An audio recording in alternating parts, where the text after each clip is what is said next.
आंकड़ों की किताब में 2019 में दिखाई नहीं दी कांग्रेस, लेकिन इस बार परिस्थितियां अलग हैं। थोड़ा सा बीजेपी की तरफ है, बहुत ज़्यादा मार्जिन नहीं कह सकते हम।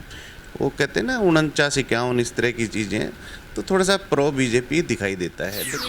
कई हैं। नवीन गोयल तो चलो ठीक है, आप कह रहे हो किचन तक पहुंच गए हैं। उमेश अग्रवाल भी उधर हैं जो दूसरी पार्टी से मांग रहे हैं। चलो हम आम आदमी पार्टी का जिक्र करेंगे तब करेंगे, लेकिन और भी एक दो नाम चल रहे हैं बनियों का।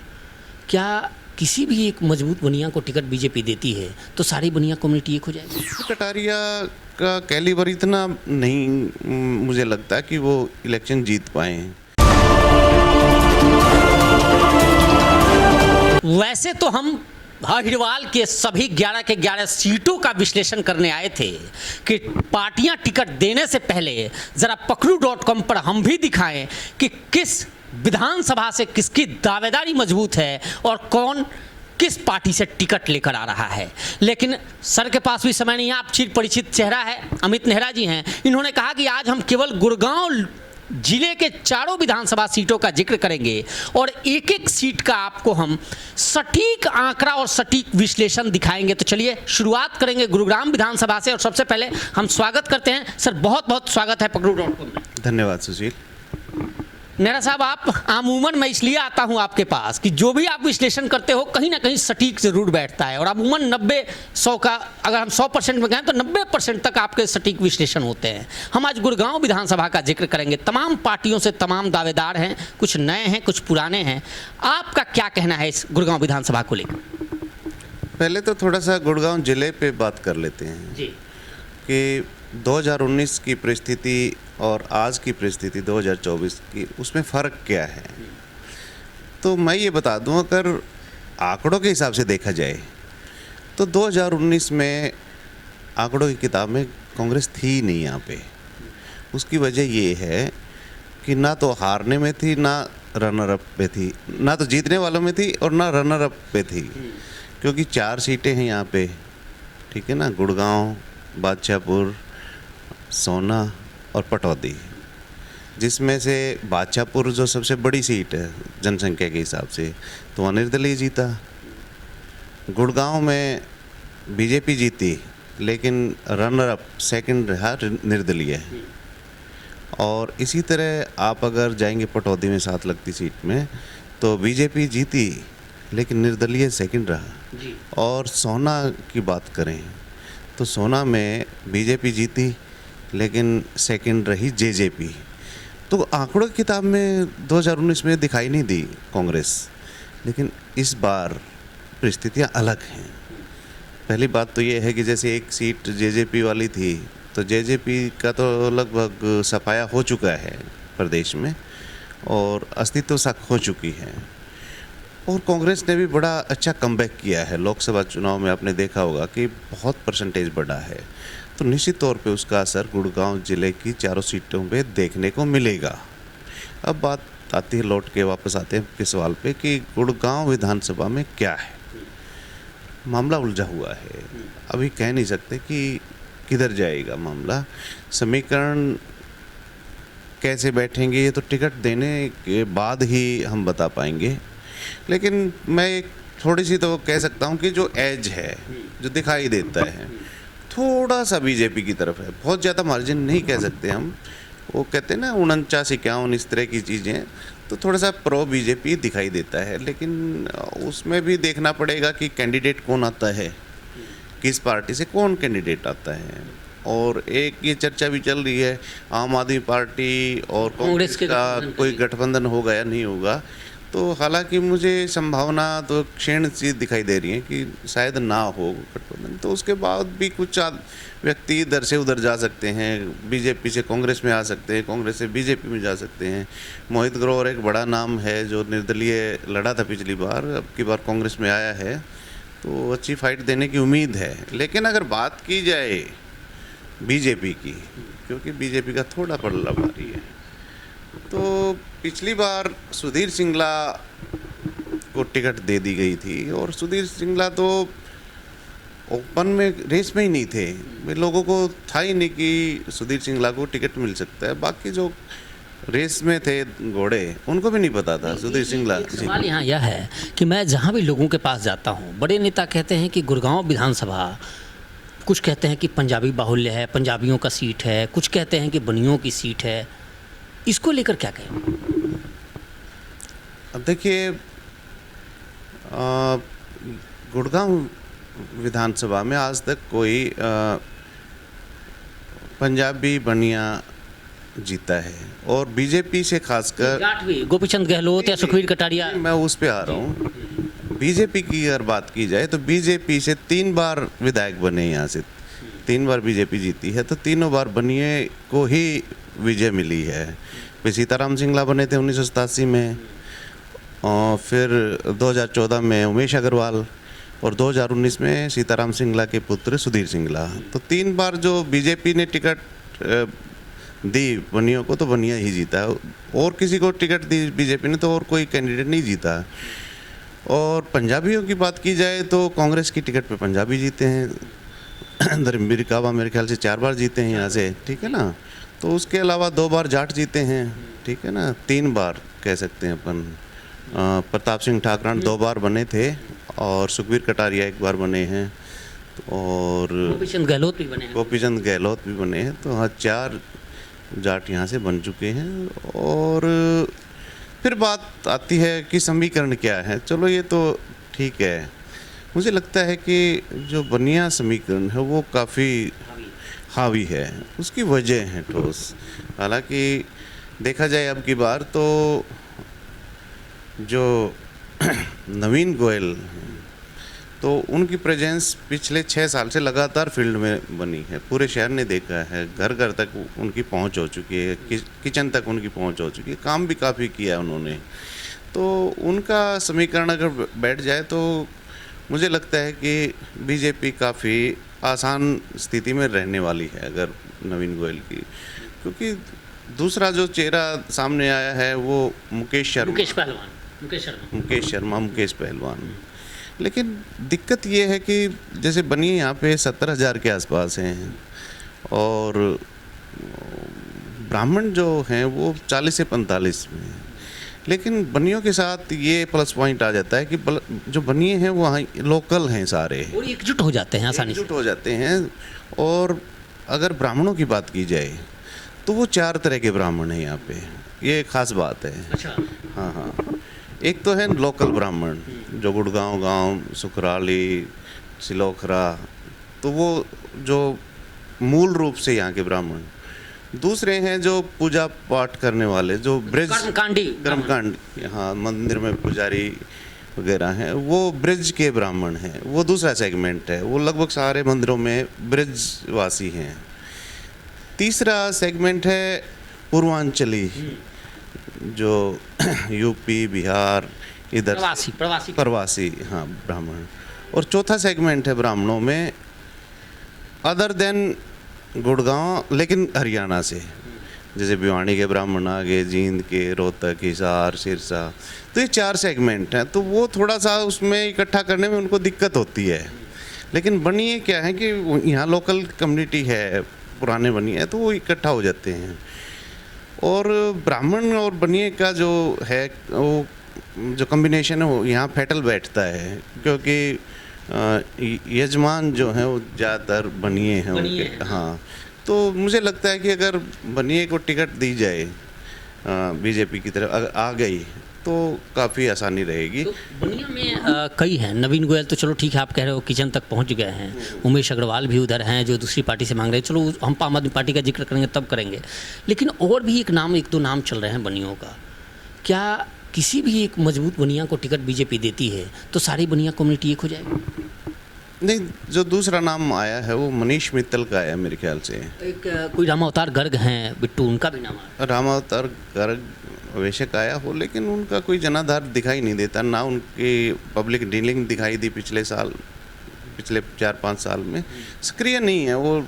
वैसे जोड़ तोड़ की नीति से तो टिकट बेशक ले आए, लेकिन जैसे मनीष यादव बादशाहपुर से टिकट ले आए थे पिछली बार, लेकिन बीजेपी की हवा होने के बाद भी वो चुनाव जीत नहीं पाए थे। तो इस तरह के जो रामावतार जिस तरह का आपने नाम लिया, तो वो लोगों की ज़बान पे नहीं है, और 15-20 दिन में ज़बान पे लड़ना बड़ा मुश्किल होता है। जो फील्ड में लगातार रहा है उसके लिए प्लस पॉइंट हो जाता है।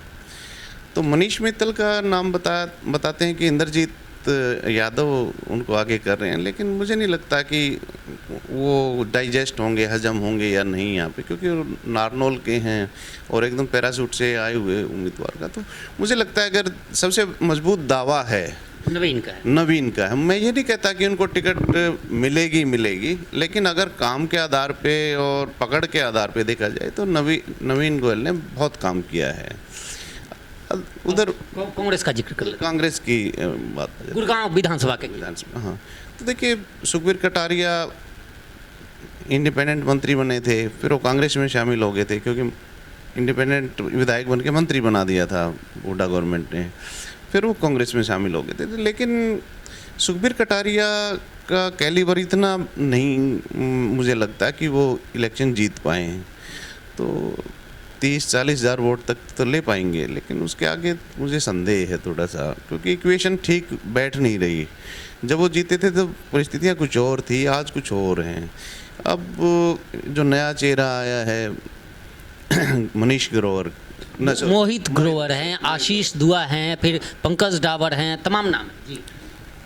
तो मोहित ग्रोवर का देखो, बीच में कांग्रेस ने बड़ा टच किया इनको आने के लिए, लेकिन इनका मूड नहीं था, क्योंकि हवा उस टाइम कांग्रेस की बनी नहीं थी। इवन राज बब्बर जब इलेक्शन लड़े थे 2 बार इनके घर गए थे, चाय वाय पी थी, और इन्होंने कहा था कैंपेन में साथ, तो उसके बावजूद भी कैंपेन में साथ नहीं हुए थे। लेकिन अब क्या है कि पूरे प्रदेश में कांग्रेस का माहौल ज़्यादा बढ़िया है, तो ये शामिल हुए हैं।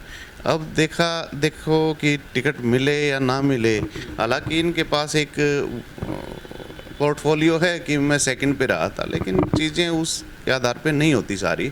देखा जाता है कि पब्लिक डीलिंग कैसी है, तो पब्लिक डीलिंग मुझे नहीं लगता कि इतनी ठीक ठाक रही हो। थोड़ा सा पब्लिक कह रही है कि जब लास्ट मोमेंट पे, जब 2-3 महीने चुनाव हैं, उस वक्त आप सक्रिय हों, तो ये गुरुग्राम की जनता ऐसी थोड़े है कि आप आओ और आप यहाँ से वोट लेकर चले जाओ। जी, वो थोड़ा सा देखा जाएगा क्या रहेगा क्या नहीं रहेगा। अब आपने पंकज डावर, आशीष दुआ है, तमाम नाम। आशीष दुआ की बात की, तो वो देखो AICC में उनका आधार है आशीष दुआ का, लेकिन लोकल ग्राउंड पे तो जनाधार नहीं है, आधार है लेकिन जनाधार नहीं है। पंकज डावर हैं, ठीक है, लगातार सक्रिय रहे हैं पिछले 10-15 साल में, लेकिन इतना बड़ा कैनवस नहीं बना पाए कि जिताऊ कैंडिडेट जिसको कह सकें। तो देख की जाएगी, कांग्रेस इस पे बड़ा मंथन करना पड़ेगा कि किसको टिकट दें, किसको ना दें, कौन नया चेहरा है, कौन बड़ी गन भी आ सकती है, जैसे राज बब्बर को लेके मैं पूछने ही वाला था। जी। तो ये कांग्रेस की कार्यशैली है। आपको पता है या नहीं है, 2005 में 89 सीट्स डिक्लेयर होगी थी। नहीं पता है, मैं चाहता हूँ कि दर्शकों को ही बता दो सर।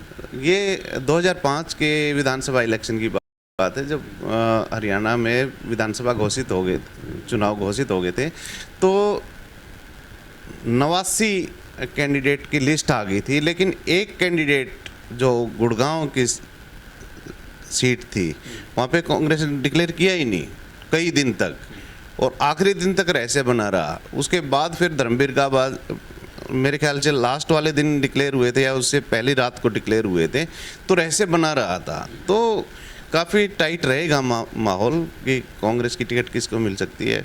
एक नाम मुझे लगता है कि उमेश अग्रवाल का आ सकता है कांग्रेस, गठबंधन हो तब या वैसे भी आ सकता है, क्योंकि हाँ, उमेश अग्रवाल का जनाधार ठीक ठाक है, क्योंकि काम किया लगातार, और 2014 में तो रिकॉर्ड वोटों से जीते थे।